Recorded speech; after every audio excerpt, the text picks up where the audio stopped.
Hey fellow agents, this is Agent Smith and we are continuing back on with Kentucky Route Zero. In the previous episode we had gone through a few places and gone up and down the river, came to a final new stop, had this weird little experience with bar as well as an experience with this monitoring device that was basically watching us as we were in one of our places. But we are back on our boat and we're going to go ahead and continue forth.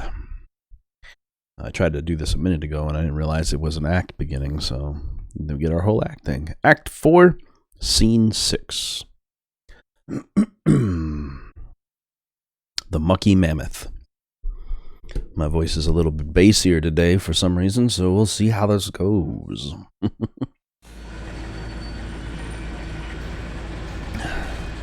Hey, just a quick one here. I'm going ashore to do some mushroom hunting. This little island is my favorite spot, and I figured we're already running late. What's one more unscheduled stop? I just need to find Will and get him up here to keep an eye on things. You know, I bet he's sleeping. Could you run down and wake him up for me? Bunks are down on the lower level, right next to the map room. Thanks. I guess I'm in control of the kid then. Alrighty. Let's record this thing a little bit.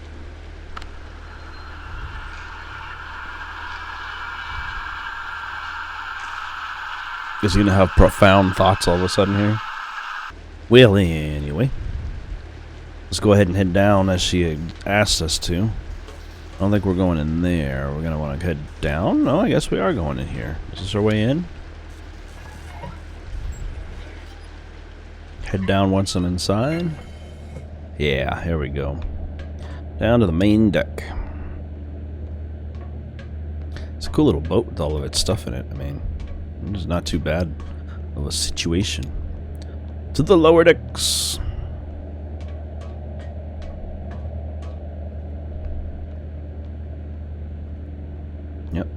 Yep. A pretty deep ship, man. Gotta wake Will up. First, let's record him. Recorded lecture plays from a tape machine next to Will's bunk. And even hinted that he had in mind a design for this device, as recorded in the diary and sundry observations. Why should personalities in another existence or sphere waste their time working a little triangle piece of wood over a board with certain lettering on it? The whole business seems so childish to me. If we are to make any real progress in psychic investigation, we must do it with scientific apparatus. Again, for Edison, a technical solution to every problem, he goes on to suggest the parameters of the apparatus and, yes, a question in the back. James? Indistinguishable student question. Yes, this idea of personalities lingering after death does appear to be in conflict with Edison's memories about what he called life units, the subatomic entities that animate matter, then scatter to other configurations when a person passes on. But given Edison's emphasis on memory and cognition, remember we're talking about the inventor of the phonograph and his colorful description of the swarm of interchangeable drone-like, Edison even used the word proletarian. But drone-like life units animating the human mind. His theory naturally posits that any individual life unit possesses on its own some fragment of memory. So according to Edison, when life units recombined from, say, a soldier into, say, a flower, we may be able, using some apparatus, to coax out from the flower's memories of war. Tape stops. Will wakes up. Hey, hello, small man. You got me in my pre-dawn nap. I try to sleep in the little nibbles when I can. It maximizes my time in the threshold state. What were you listening to? Well, I used to work at a university and I've always eavesdropped on lectures through a ventilation system. Anything and everything. I'm a polymath by nature. An old friend recently found this box of tape-recorded lectures next to the dumpster there and passed them on in the spirit of fondly recalling better days. This one is... Will looks at the label on the tape. History of the Philosophy of Death. Yikes. I play these old tape lectures during my little nibble naps to absorb the information more easily. It's pretty effective. I wish I could do everything half asleep. Can't say I learned very much just now, though. I may have been too busy dreaming. A vivid narcotic fantasia aboard the... But those are always the quickest to dissipate. I'd better tell you about it now, before the spell is broken. Will takes a deep breath, focusing on the task of recalling his memory. I was small, not a child. An animal, maybe. I patrolled the corridors of a great iron ship, searching for scraps and mice, I think, and crying, always, a weak and mournful mew. Other crewmen slumped in odd corners or lay drunk on the deck. The halls smelled of shame, defeat, and rot-gut corn whiskey. They dumped artillery into the water, tore their flags into cloth scraps, and made handkerchiefs to bury their sobbing faces. They drifted on Lake Lethe, drinking the cold, black water and eating eyeless fish, raw when they had at last run out of cooking fuel. They seemed, in their despair, to forget even language. After an interval of time, the ship crossed a threshold into absolute silence. Silence, except for my hopeless, whimpering cry. Anyway, that's all I remember. Lately, I never remember my dreams. It's probably for the best. The images of dreams are often wasted on the waking. Well, I've got a stew to start. You may want to hurry back above deck. I believe we're about to pass the bat sanctuary. It's quite a thing to see.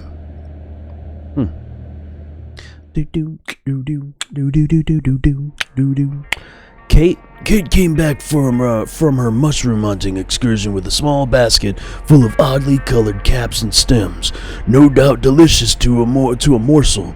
Of course, she intended to use many of them in medical practice to ease the pain, nausea, and anxiety of pregnant women, but I can usually rely on my charms to snare a bite or two. I have no preferences when it comes to mushrooms, but by which I mean that I treat them all interchangeably.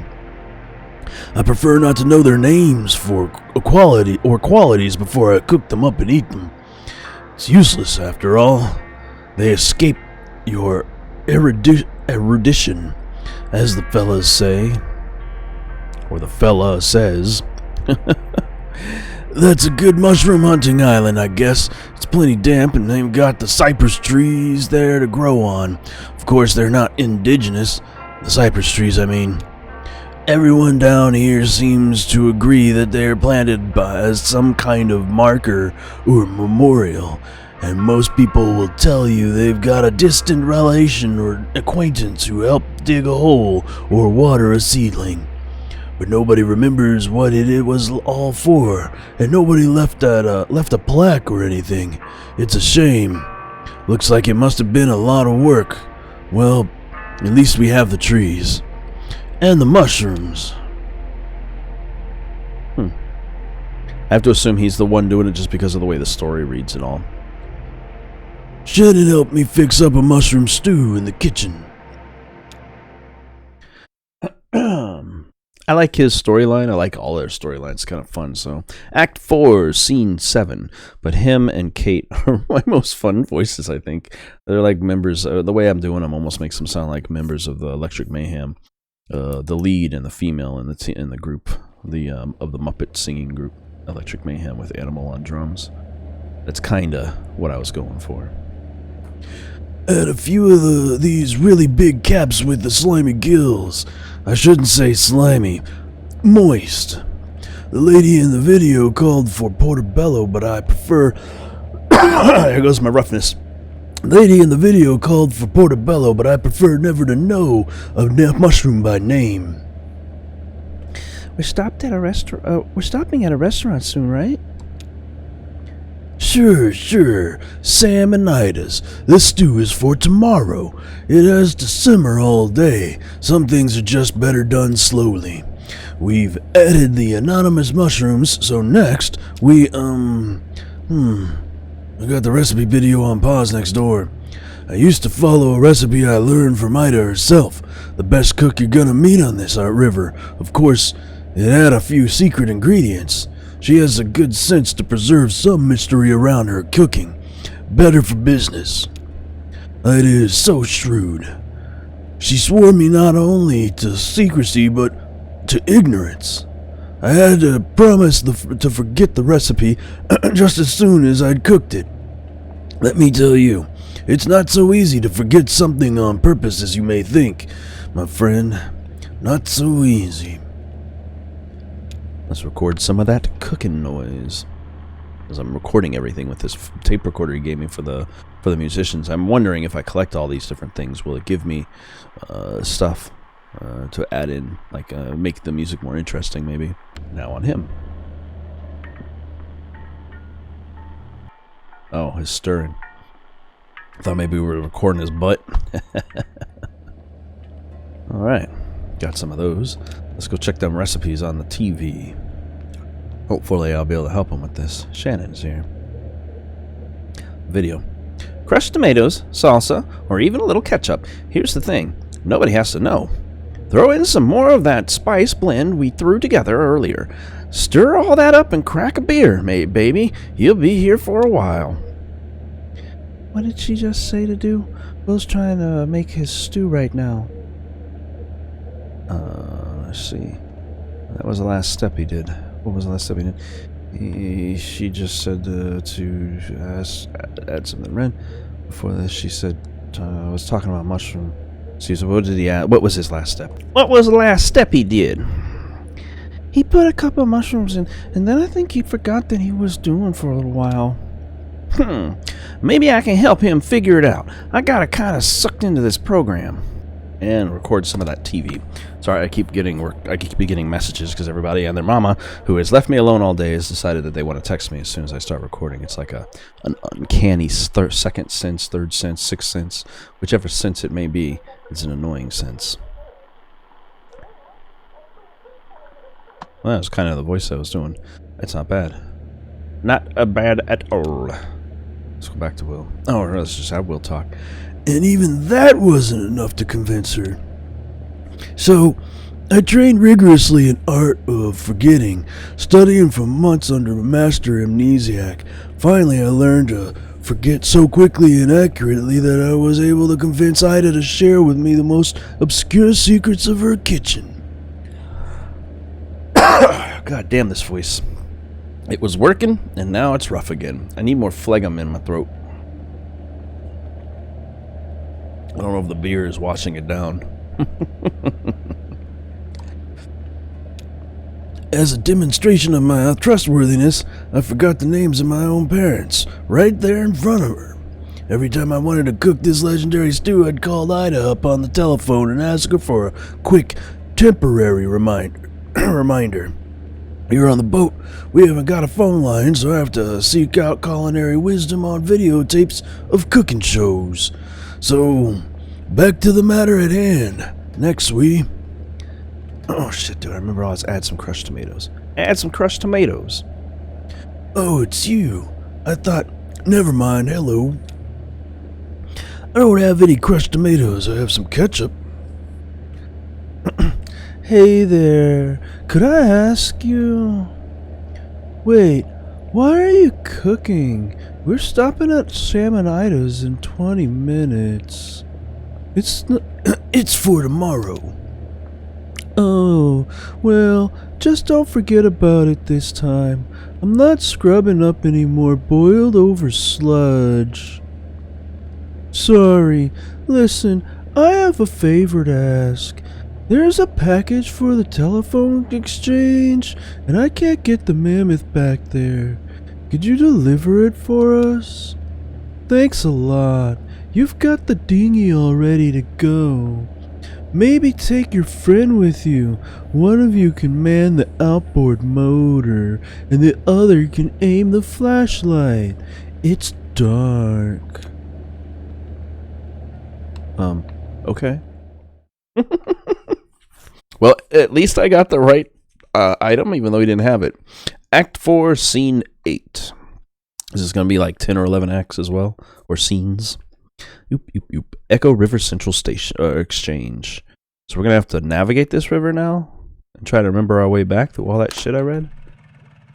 Thanks again for your help. This is about as far as the tugboat can go. You know, noise and lights disturb the bats.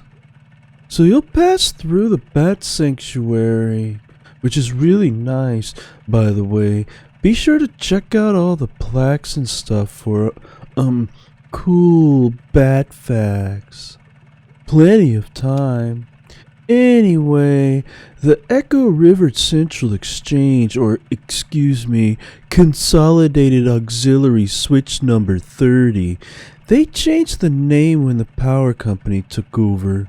Anyways, it's just on the other side of the bat sanctuary. This package is going to Poppy. She's an operator. The operator. We'll meet you on the other side at Sam and Ida's for our scheduled early breakfast stop. Just follow the river. You can't miss it. Oh, I almost forgot. You may or may not be interested, but there's this kind of weird memorial sculpture on your way in, just before the bat sanctuary. I always recommend people at least stop and take a look at it. It's really sort of, I don't know how to say it. You should check it out.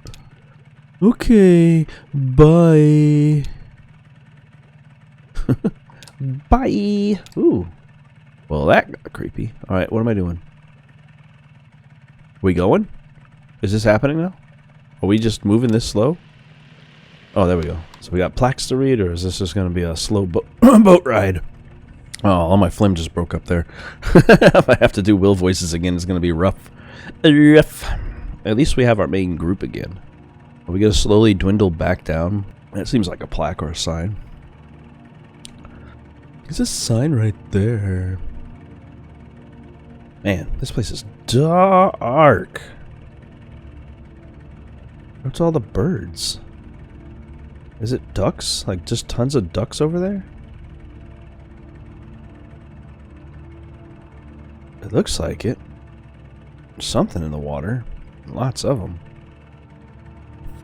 Bowls? I don't know. I just can't tell. There's like piled up. What is that pile there? Whatever that is, just a pile of them. It's like hats or beanies. I thought it was animals because it seems like they're floating around on their own, but maybe it's not. Maybe it's nothing. Just bowls. Miner hats. It's a bunch of miner hats. That's what it is. Took a minute to figure that out.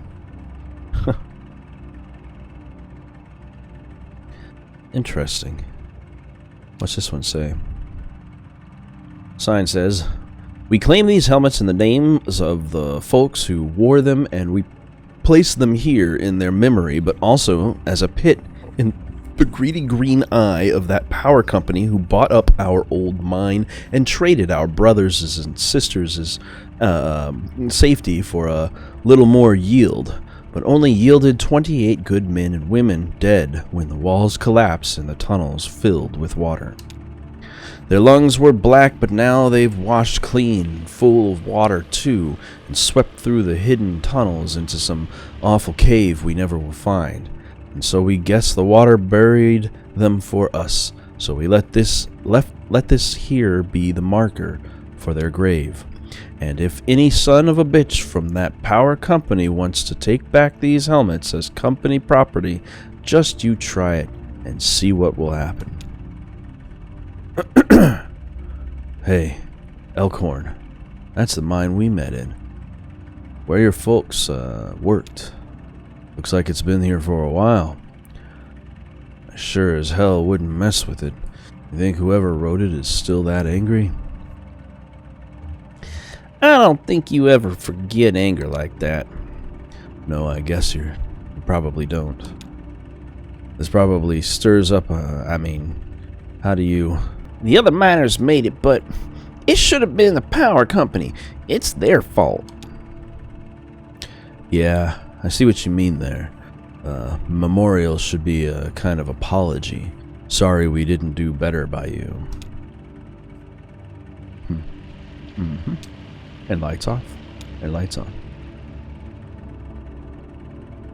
Interesting. This game has such a slow pace sometimes. And lights off. And lights on. I keep waiting for something creepy to just pop out in front of me from it. So these things just stay where they are, as passing through causes them to move. Does the water rise and fall and knock the pile over, or is the pile all that matters and other people have added their hat? I've got questions. I've got chills. They're multiplying. Oh, she keeps on trying to do that one. I'm trying to move forward to something else. But she keeps on bringing her light back over to the pile of miner hats.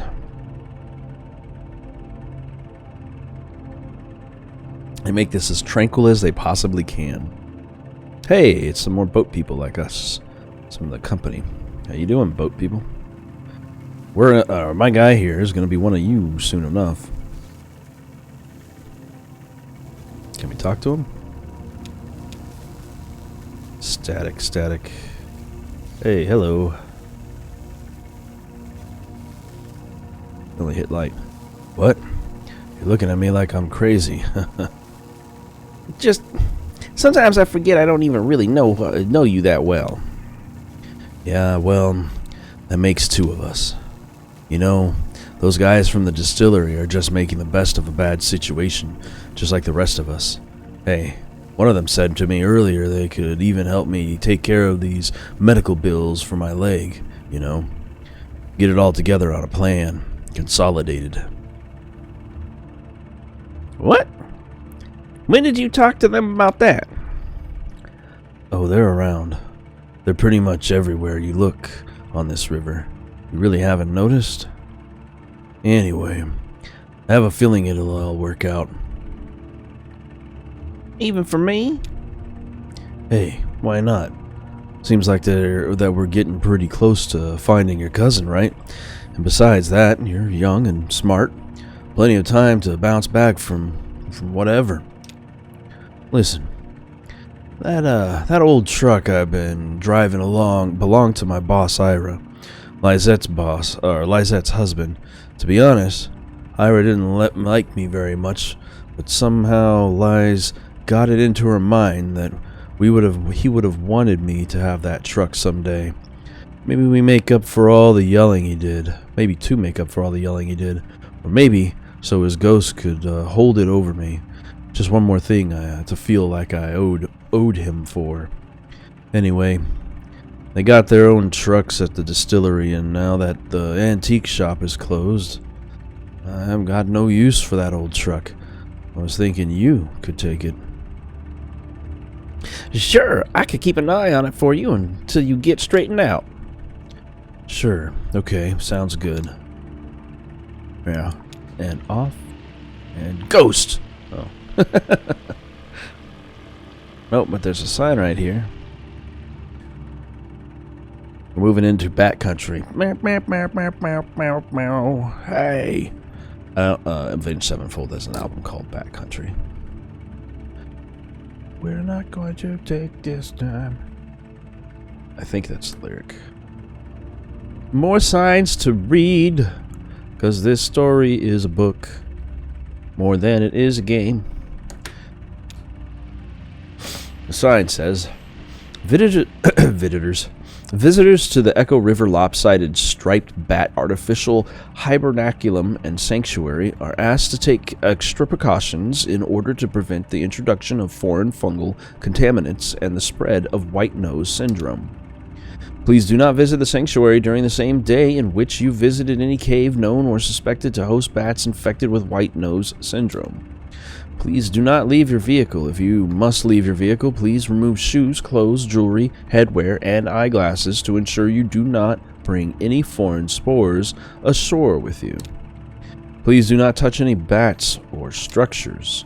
The lopsided striped bat is confused by light. If you are using a lantern or other artificial light source, be aware that it may attract and confuse bats. If you are approached by bats, do not panic. Relax. Stop your vehicle and switch off your light. Never touch a bat. Okay, that's why I've got the lights. So we're going to pass on through. So I guess if a bat comes around, I'm just supposed to turn off my light and hope for the best. What's with all the lanterns up in here if I can't have that? Oh, yeah, there's one there. How am I supposed to read?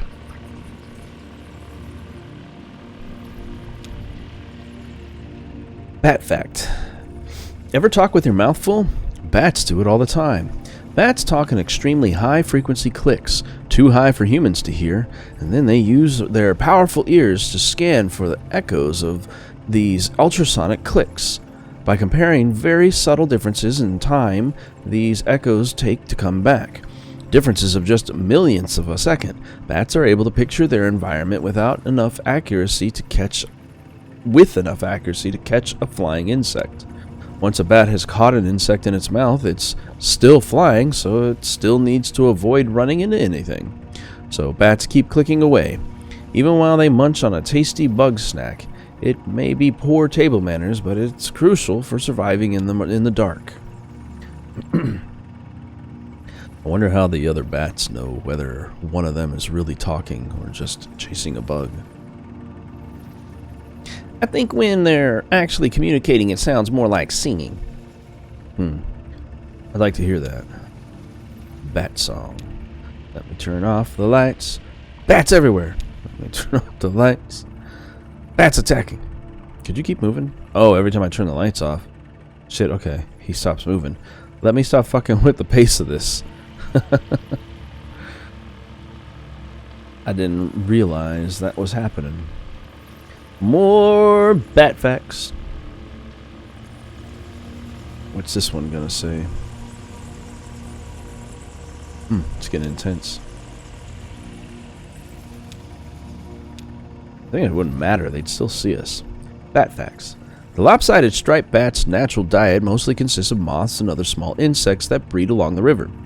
Here at the artificial Hibernaculum and Sanctuary, we use a combination of chemical snares and ultrasonic wards to repel all potentially contaminant-bearing insects and replace them with our own locally bred and spawned hyperallergenic antiseptic pseudomoths, which we call the little gray nothing moth.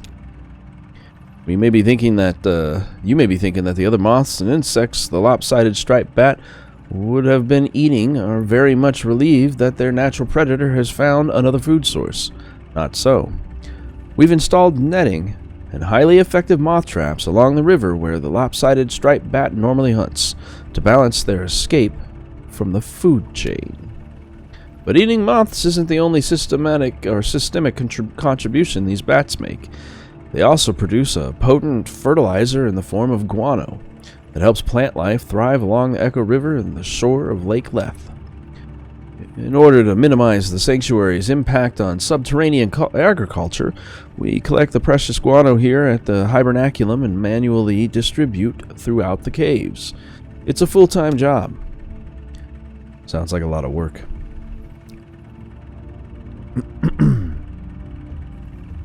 I wonder how the bats would feel if their guano was about their guano being taken like that.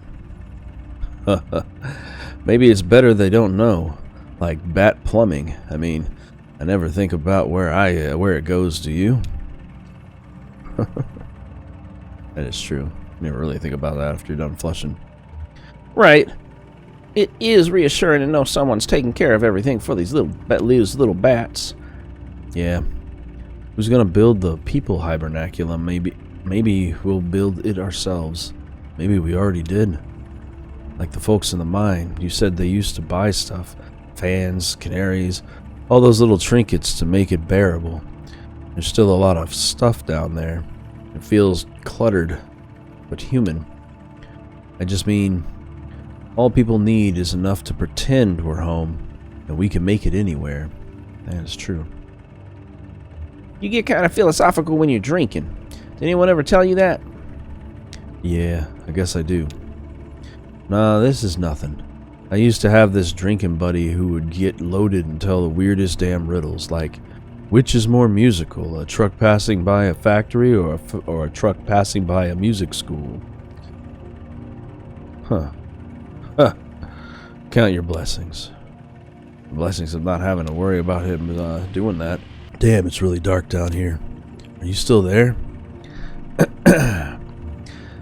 Shannon touches Conway's shoulder. Oh, there you are. I hope that's you. I was just thinking about my ma. I guess because we were talking about our folks a minute ago, to be honest with you, I don't think about her that often. Your cousin brought her up early. And she's just been on my mind. It's good your folks have a memorial. A lot of people, nobody remembers them when they're gone. You mean like your ma? Oh, no. She would have hated that. I don't know what I mean. Bing. Keep moving. These are some cool ash trees. These are some freaking Beetlejuice trees, man. I gotta keep these things on because I can't leave them shut for too long or we don't make forward progress, so since we're going all the way back through this place and everything. Let's chill for a second. Let the bats chill out. Better hang on a minute. Feels like there's one kind of hovering right over me. They don't really hover though, do they? I mean, how could they? I guess a lightning bug will hover by beating its wings really fast. Maybe they can do that too. I used to watch lightning bugs in the evening out on the edge of the woods. Lizette's kid Charlie, he loved them. You know, he ended up going to college and studying astronomy, and I like to think he got his love for stars from those nights watching bugs. Anyway, me and Charlie, sometimes we try to see one of them up close. You lay in the grass and you have to be totally still for a while, like one of those wax sculptures. Don't even breathe, like this. Oh, you can't see me. I was doing the watching lightning bugs in the grass face. I think I can imagine it. Yeah. You've seen it already when I fell in the mine, kind of stunned and shock. Hey, who are you talking to? Who were you talking to earlier when we met in the mine? You were on the phone with someone. I forgot about that. My ex, Mark. We met in school. We're still pretty close. He called me to chat about something. I was preoccupied with my landlord trouble in Weaver. I did my best to listen, but I was distracted. I actually hate talking on the phone. Yeah, I try not to use it. I like to see someone's hands when they talk. Most people never learn how to lie with their hands. So anything you see there, you can pretty much take for the truth. And we're back on. Drawing little butts on a piece of paper. Waiting to see some more bat facts. What's all that static?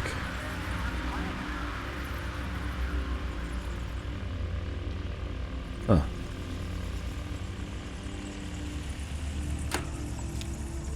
Another bat fact. Sign. White nose syndrome is still largely a mystery.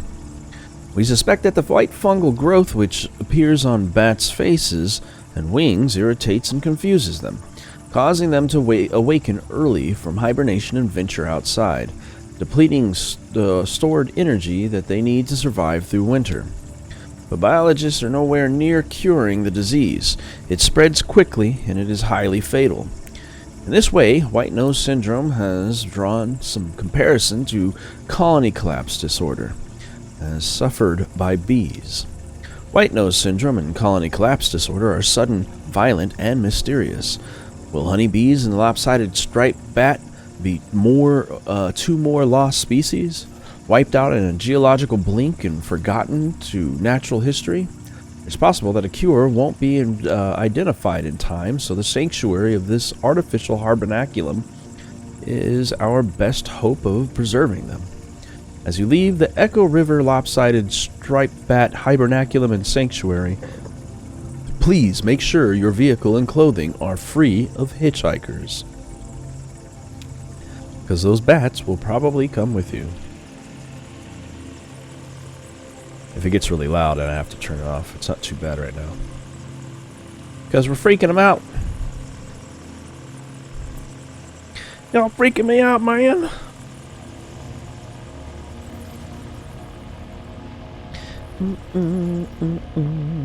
There we go. I think we made it through their sanctuary. That means we're almost to where we gotta be, right?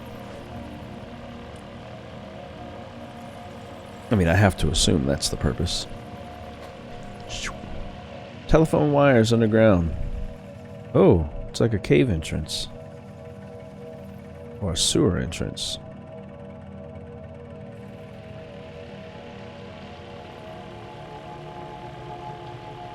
Look at that.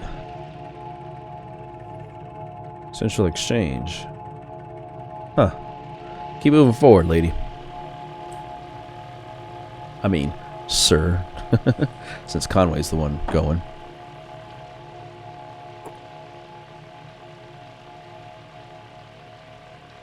Yeah, here we are.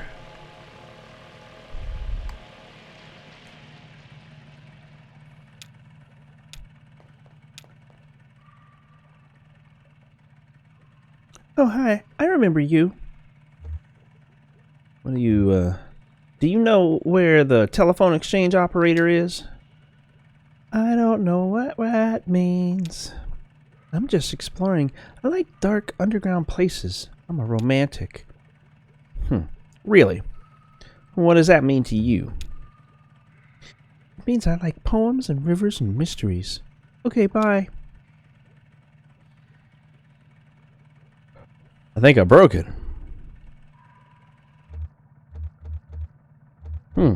Well, either way, we've docked, and that's good enough. I was hoping to get this far, so hopefully I don't have to backtrack to all of this just to be able to get to this point again. But either way, I'm going to go ahead and end this one here as we drop this off, because we've been running for approximately 30 minutes or so. Not quite sure. A little bit more, maybe. Either way, we'll go ahead and drop this off to them in this one, and then more than likely, hopefully, bypass having to do this whole entire trip again as we get back to our people at the restaurant that we're supposed to meet them at. And, yeah.